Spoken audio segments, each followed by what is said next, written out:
Passer à une agriculture de deuxième génération impose aussi au Cameroun de donner la priorité à l'acquisition des intrants que sont par exemple les engrais chimiques, les semences sélectionnées et les produits phytosanitaires.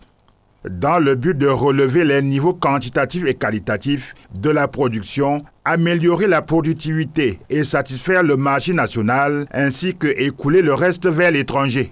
En prenant un décret le 26 janvier 2026 pour ratifier l'accord de financement Mourabaha de 66,9 milliards de francs CFA conclu avec la Société internationale de financement du commerce, filiale du groupe Banque islamique de développement, le président Paul Biya a donc pris toute la mesure du poids des activités agricoles dans la vie économique du Cameroun.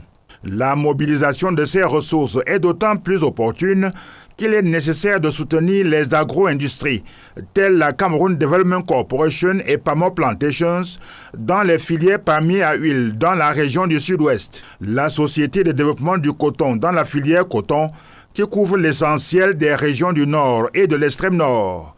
Les chaînes de valeur riz développées à Yagua dans l'extrême Nord et à Ndop dans la région du Nord-Ouest. Il s'agit également de renouer avec les subventions publiques aux engrais qui permettent de réduire les coûts finaux et améliorer l'accès des entrepreneurs agricoles aux fertilisants, charpente d'une agriculture performante.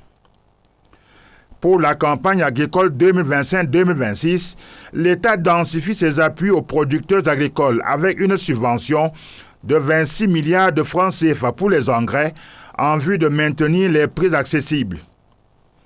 Le gouvernement prévoit de subventionner 85 000 tonnes d'engrais et de fournir des semences améliorées pour un montant de 7 milliards de francs CFA. Par ailleurs, il faudrait saluer la volonté affichée du gouvernement de la République de développer la production locale des engrais au Cameroun. En mai 2025, en effet, le ministre de l'Agriculture et du Développement rural, Gabriel Bayrobé, a procédé à la mise en service d'une unité de production d'engrais chimiques à Bonaberi, Douala, d'une capacité de production de 120 000 tonnes, extensible à 150 000 tonnes par an. L'originalité du projet est que la matière première est importée en vrac et transformée suivant la santé et l'aptitude du sol afin que la fertilisation vienne corriger le déficit de certains nutriments.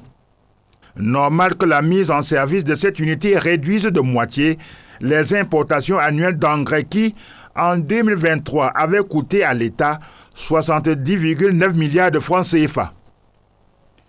Après la liquidation de la Société camerounaise des engrais Socamé en fait 80, l'usine de Douala-Bonaberi devient ainsi la toute première unité de production d'engrais opérationnelle du Cameroun, bâtie sur le rachat des actifs du Norvégien Yara en 2023.